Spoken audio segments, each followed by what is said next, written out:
मैं और मेरा अज्ञान है। मैं और मेरा ये दोनों अज्ञान हैं। ये भाव कि मेरा घर है, मेरे रुपए हैं, मेरी विद्या है, मेरा ये सब ऐश्वर्य है, अज्ञान से पैदा होता है। और ये भाव ज्ञान से कि हे ईश्वर, तुम करता हो और ये सब तुम्हारी चीजें हैं। घर परिवार, लड़के बच्चे, स्वजन वर्ग, बंधु बांधव, ये सब तुम्हारी वस्तुएं हैं। मृत्यु का सर्वदा स्मरण रखना चाहिए। मरने के बाद कुछ भी न रह जाएगा। यहां कुछ कर्म करने के लिए आना हुआ है। जैसे कि देहात में घर है, परंतु काम करने के लिए कलकत्ते आया जाता है। यदि कोई दर्शक बगीचे देखने को आता है तो धनी मनुष्यों के बगीचे का कर्मचारी कहता है, ये बगीचा हमारा है, ये तालाब हमारा है। परंतु किसी कसूर पर जब वो नौकरी से निकाल दिया जाता है, तब आम की लकड़ी के बने हुए संदूक को ले जाने का भी उसे अधिकार नहीं रह जाता। संदूक दरवान के हाथ भेज दिया जाता है। भगवान दो बातों पर हंसते हैं। एक तो जब वैद्य रोगी की मां से कहता है, मां क्या भय है, मैं तुम्हारे लड़के को अच्छा कर दूंगा। उस समय भगवान ये सोचकर हंसते हैं कि मैं मार रहा हूं और ये कहता है मैं बचाऊंगा। वैद्य सोचता है मैं करता हूं, ईश्वर करता है, ये वो भूल गया है। दूसरा अवसर वो होता है जब दो भाई रस्सी लेकर जमीन नापते हैं और कहते हैं इधर की मेरी है, उधर की तुम्हारी। तब ईश्वर और एक बार हंसते हैं। ये सोचकर हंसते हैं कि जगत ब्रह्मांड मेरा है, पर ये कहते हैं ये जगह मेरी है और वो तुम्हारी। उपाय: विश्वास और भक्ति। उन्हें क्या कोई विचार द्वारा जान सकता है? दास होकर, शरणागत होकर उन्हें पुकारो। विद्यासागर के प्रति हंसते हुए कहते हैं, अच्छा, तुम्हारा भाव क्या है? विद्यासागर मुस्कुरा रहे हैं, कहते हैं, अच्छा, ये बात आपसे किसी दिन निर्जन में कहूंगा। सब हंस पड़ते हैं। श्री रामकृष्ण आगे कहते हैं, उन्हें पांडित्य द्वारा विचार करके कोई जान नहीं सकता। ये कहकर श्री रामकृष्ण प्रेम से मतवाले होकर गाने लगे, संगीत का मर्म है, कौन जानता है कि काली कैसी है, षड दर्शनों ने उसका दर्शन नहीं पाया। मूलाधार और सहस्रार में योगी लोग सदा उसका ध्यान करते हैं। वह पद्म वन में हंस के साथ हंसी जैसे रमण करती है। वह आत्मा राम की आत्मा है, प्रणव का प्रमाण है। वह इच्छामयी अपनी इच्छा के अनुसार घट घट में विराजमान है। माता के जिस उदर में ये ब्रह्मांड समाया हुआ है, समझो कि वो कितना बड़ा हो सकता है। काली का महात्म्य महाकाल ही जानते हैं, वैसा और कोई नहीं समझ सकता। उसको जानने का लोगों का प्रयास देखकर प्रसाद हंसता है। अपार सागर क्या कोई तैर कर पार कर सकता है? ये मेरा मन समझ रहा है, परंतु फिर भी जी नहीं मानता। वामन होकर चंद्रमा की ओर हाथ बढ़ाता है। सुना, कहते हैं, माता के जिस उदर में ब्रह्मांड समाया हुआ है, समझो कि वह कितना बड़ा है। और ये भी कहा कि षड दर्शनों ने उसका दर्शन नहीं पाया। पांडित्य द्वारा उसे प्राप्त करना असंभव है। विश्वास का बल, ईश्वर के प्रति विश्वास तथा महापातक। विश्वास और भक्ति चाहिए। विश्वास कितना बलवान है। सुनो, किसी मनुष्य को लंका से समुद्र के पार जाना था। विभीषण ने कहा, इस वस्तु को कपड़े के छोर में बांध लो तो बिना किसी बाधा के पार हो जाओगे, जल के ऊपर से चलकर जा सकोगे। परंतु खोलकर ना देखना, खोलकर देखोगे तो डूब जाओगे। वो मनुष्य आनंद पूर्वक समुद्र के ऊपर से चला जा रहा था। विश्वास की ऐसी शक्ति है। कुछ रास्ता पार कर वो सोचने लगा कि विभीषण ने ऐसा क्या बांध दिया जिसके बल से मैं पानी के ऊपर से चला जा रहा हूं। ये सोचकर उसने गांठ खोली और देखा तो एक पत्ते पर केवल राम नाम लिखा था। तब वो मनी मन कहने लगा, अरे बस यही है। ज्यों ही ये सोचा कि डूब गया। ये कहावत प्रसिद्ध है कि राम नाम पर हनुमान का इतना विश्वास था कि विश्वास ही के बल से वे समुद्र लांघ गए, परंतु स्वयं राम को सेतु बांधना पड़ा था। यदि उन पर विश्वास हो तो चाहे पाप करे और चाहे महापातक ही करे, किंतु किसी से भय नहीं होता। ये कहकर श्री रामकृष्ण भक्त के भावों से मस्त होकर विश्वास का महात्म्य गा रहे हैं। भावार्थ, दुर्गा दुर्गा अकर जपूं मैं, जब मेरे निकलेंगे प्राण, देखूं कैसे नहीं तारती, कैसे हो करुणा की खान। जीवन का उद्देश्य ईश्वर प्रेम। विश्वास और भक्ति, भक्ति से वे सहज ही में मिलते हैं, वे भाव के विषय हैं। ये कहते हुए श्री रामकृष्ण ने फिर भजन आरंभ किया। भाव यह है, मन तू अंधेरे घर में पागल जैसा उसकी खोज क्यों कर रहा है?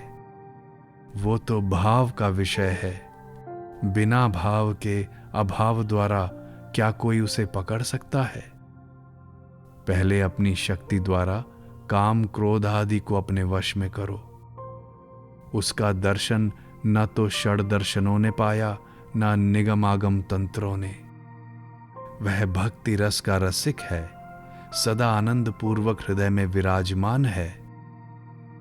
उस भक्ति भाव को पाने के लिए बड़े बड़े योगी युग युगांतर से योग कर रहे हैं। जब भाव का उदय होता है तब भक्त को वो अपनी ओर खींच लेता है, जैसे लोहे को चुंबक। प्रसाद कहता है कि मैं मातृभाव से जिसकी खोज कर रहा हूं, उसके तत्व का भंडा क्या मुझे चौराहे पर फोड़ना होगा? मन इशारे से ही समझ लो। गाते हुए श्री रामकृष्ण समाधिस्थ हो गए। हाथों की अंजलि बंध गई, देह उन्नत और स्थिर, नेत्र स्पंदनहीन हो गए। पश्चिम की ओर मुंह किए उसी बेंच पर पैर लटकाए बैठे रहे। सभी लोग गर्दन ऊंची करके ये अद्भुत अवस्था देखने लगे। पंडित विद्यासागर भी चुपचाप एकटक देख रहे हैं। श्री रामकृष्ण प्रकृतिस्थ हुए, लंबी सांस छोड़कर फिर हंसते हुए बातें कर रहे हैं। भाव भक्ति, इसके माने उन्हें प्यार करना। जो ब्रह्म है उसी को मां कहकर पुकारते हैं। राम प्रसाद मन को इशारे ही से समझने के लिए उपदेश करते हैं। ये समझने को कहते हैं कि वेदों ने जिन्हें ब्रह्म कहा है, उन्हीं को मैं मां कहकर पुकारता हूं। जो निर्गुण हैं वे ही सगुण हैं, जो ब्रह्म हैं वे ही शक्ति हैं। जब ये बोध होता है कि वे निष्क्रिय हैं, तब उन्हें ब्रह्म कहता हूं, और जब ये सोचता हूं कि वे सृष्टि, स्थिति और प्रलय करते हैं, तब उन्हें आद्या शक्ति काली कहता हूं। ब्रह्म और शक्ति अभेद हैं, जैसे कि अग्नि और उसकी दाहिका शक्ति। अग्नि कहते ही दाहिका शक्ति का ज्ञान होता है, और दाहिका शक्ति कहने से अग्नि का ज्ञान। एक को मानिए तो दूसरा भी साथ मान लिया जाता है। उन्हीं को भक्तजन मां कहकर पुकारते हैं। मां बड़े प्यार की वस्तु है ना। ईश्वर को प्यार करने से वे प्राप्त होते हैं। भाव, भक्ति, प्रीति और विश्वास चाहिए। एक गाना और सुनो। चिंतन करने से भाव का उदय होता है। जैसा भाव होगा लाभ भी वैसा होगा। मूल है प्रत्यय। काली के चरण सुधा सागर में यदि चित्त डूब जाए तो पूजा होम याग यज्ञ कुछ भी आवश्यक नहीं। चित्त को उन पर लगाना चाहिए, उन्हें प्यार करना चाहिए। वे सुधा सागर हैं, अमृत सिंधु हैं। इसमें डूबने से मनुष्य मरता नहीं, अमर हो जाता है। किसी किसी का यह विचार है कि ईश्वर को ज्यादा पुकारने से मस्तिष्क बिगड़ जाता है, पर बात ऐसी नहीं। ये तो सुधा समुद्र है, अमृत सिंधु है। वेदों में इसे अमृत कहा है। इसमें डूब जाने से कोई मरता नहीं, अमर हो जाता है। पूजा होम याग यज्ञ ये कुछ नहीं। यदि ईश्वर पर प्रीति हो जाए तो इन कर्मों की अधिक आवश्यकता नहीं। जब तक हवा नहीं बहती तभी तक पंखे की जरूरत होती है। यदि दक्षिणी हवा आप ही आने लगे तो पंखा रख देना पड़ता है, फिर पंखे का क्या काम। तुम जो काम कर रहे हो ये सब अच्छे कर्म हैं। यदि मैं करता हूं इस भाव को छोड़कर निष्काम भाव से कर्म कर सको तो और भी अच्छा है। यह कर्म करते करते ईश्वर पर भक्ति और प्रीति होगी। इस प्रकार निष्काम कर्म करते जाओ तो ईश्वर लाभ भी होगा। उन पर जितनी ही भक्ति प्रीति होगी उतने ही तुम्हारे काम घटते जाएंगे। गृहस्थ की बहू जब गर्भिणी होती है तब उसकी सास उसका काम कम कर देती है। 9 महीने पूरे होने पर बिल्कुल काम छूने नहीं देती। उसे डर रहता है कि कहीं बच्चे को कोई हानि ना पहुंचे, संतान प्रसव में कोई विपत्ति ना हो। तुम जो काम कर रहे हो उससे तुम्हारा ही उपकार है। निष्काम भाव से कर्म कर सकोगे तो चित्त की शुद्धि होगी, ईश्वर पर तुम्हारा प्रेम होगा। प्रेम होते ही तुम उन्हें प्राप्त कर लोगे। संसार का उपकार मनुष्य नहीं करता, वे ही करते हैं जिन्होंने चंद्र सूर्य की सृष्टि की, माता पिता को स्नेह दिया, सत्पुरुषों में दया का संचार किया और साधु भक्तों को भक्ति दी। जो मनुष्य कामना शून्य होकर कर्म करेगा वो अपना ही हित करेगा। निष्काम कर्म का उद्देश्य ईश्वर दर्शन। भीतर सुवर्ण है, अभी तक तुम्हें पता नहीं चला। ऊपर कुछ मिट्टी पड़ी है। यदि एक बार पता चल जाए तो अन्य काम घट जाएंगे। गृहस्थ की बहू के लड़का होने से वो लड़के को लिए रहती है, उसी को उठाती बिठाती है। फिर उसकी सास उसे घर के काम में हाथ नहीं लगाने देती। सब हंसने लगते हैं। और भी आगे बढ़ो। लकड़हारा लकड़ी काटने गया था। ब्रह्मचारी ने कहा, आगे बढ़ जाओ। उसने आगे बढ़कर देखा तो चंदन के पेड़ थे। फिर कुछ दिन बाद उसने सोचा कि ब्रह्मचारी ने बढ़ जाने को कहा था, सिर्फ चंदन के पेड़ तक तो जाने को कहा नहीं। आगे चलकर देखा तो चांदी की खान थी। फिर कुछ दिन बीतने पर और आगे बढ़ा तो देखा तो सोने की खान मिली। फिर क्रमशः हीरे की, मणियों की, वो सब लेकर वो मालामाल हो गया। निष्काम कर्म कर सकने से ईश्वर पर प्रेम होता है। क्रमशः उनकी कृपा से उन्हें लोग पाते भी हैं। ईश्वर के दर्शन होते हैं, उनसे बातचीत होती है, जैसे कि मैं तुमसे वार्तालाप कर रहा हूं। सभी निशब्द हैं, सबकी जबान बंद है। लोग चुपचाप बैठे ये बातें सुन रहे हैं। श्री रामकृष्ण की जिह्वा पर मानो साक्षात वाग्वादिनी बैठी हुई जीवों के हित के लिए विद्यासागर से बातें कर रही हैं। रात हो रही है, 9 बजने को है। श्री रामकृष्ण अब चलने वाले हैं। श्री रामकृष्ण विद्यासागर से साहस से कहते हैं, ये सब जो कहा वो तो ऐसे ही कहा, आप सब जानते हैं, किंतु अभी आपको इसकी खबर नहीं। सब हंसने लगते हैं। वरुण के भंडार में कितने ही रत्न पड़े हैं, परंतु वरुण महाराज को कोई खबर नहीं। ये आप कह सकते हैं। हां जी, अनेक बाबू नौकरों के नाम तक नहीं जानते, घर में कहां कौन सी कीमती चीज पड़ी है वे नहीं जानते। वार्तालाप सुनकर लोग आनंदित हो रहे हैं। थोड़ी देर के लिए सब लोग शांत हो गए। श्री रामकृष्ण विद्यासागर से फिर प्रसंग उठाते हैं, एक बार बगीचा देखने जाइए, रासमणी का बगीचा, बड़ी अच्छी जगह है। जरूर जाऊंगा, आप आए और मैं न जाऊंगा? मेरे पास? राम राम। ये क्या, ऐसी बात आपने क्यों कही, मुझे समझाइए। हम लोग छोटी छोटी किश्तियां हैं जो खाई, नाले और बड़ी नदियों में भी जा सकती हैं, परंतु आप हैं जहाज।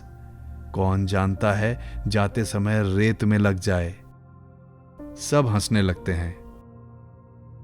विद्यासागर प्रफुल्ल मुख किंतु चुपचाप बैठे हैं। श्री रामकृष्ण हंसते हैं, पर हां, इस समय जहाज भी जा सकता है। हां ठीक है, यह वर्षा काल है। अब मास्टर कहते हैं, नवानुराग की वर्षा।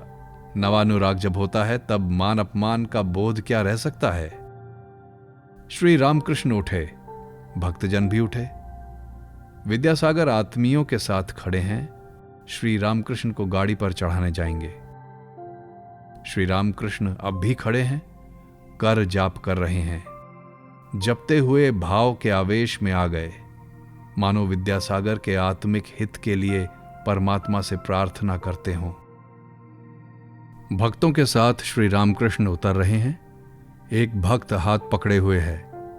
विद्यासागर स्वजन बंधुओं के साथ आगे आगे जा रहे हैं, हाथ में बत्ती लिए रास्ता दिखाते हुए। सावन की कृष्ण पक्ष की षष्ठी है, अभी चंद्रोदय नहीं हुआ है। अंधेरे से ढकी हुई उद्यान भूमि को बत्ती के मंद प्रकाश के सहारे किसी तरह पार करके लोग फाटक की ओर जा रहे हैं। भक्तों के साथ श्री रामकृष्ण फाटक के पास ज्यों ही पहुंचे त्यों ही एक सुंदर दृश्य ने सबको चकित कर दिया। सामने एक दाढ़ी वाले गौरवर्ण पुरुष खड़े हैं। उम्र 36-37 वर्ष की होगी। बंगालियों की तरह पोशाक थी, पर सिर पर सिखों की तरह शुभ्र साफा बंधा था। उन्होंने श्री रामकृष्ण को देखते ही भूमि पर मस्तक रखकर प्रणाम किया। उनके उठ खड़े होने पर श्री रामकृष्ण ने कहा, बलराम तुम हो, इतनी रात को? मैं बड़ी देर से आया हूं। भीतर क्यों नहीं गए? जी, लोग आपका वार्तालाप सुन रहे थे, बीच में पहुंचकर क्यों अशांति भंग करूं, यह सोचकर नहीं गया। श्री रामकृष्ण भक्तों के साथ गाड़ी पर बैठ गए। विद्यासागर मास्टर से धीमी आवाज में कहते हैं, क्या गाड़ी का किराया दे दें? जी नहीं, दे दिया गया है। विद्यासागर और अन्यान्य लोगों ने श्री रामकृष्ण को प्रणाम किया। गाड़ी उत्तर की ओर चलने लगी, दक्षिणेश्वर काली मंदिर को जाएगी। सब लोग गाड़ी की ओर देखते हुए खड़े हैं, सोच रहे हैं ये महापुरुष कौन है, ये ईश्वर पर कितना प्रेम करते हैं। फिर जीवों के घर घर जाकर कहते हैं कि ईश्वर पर प्रेम करना ही जीवन का उद्देश्य है।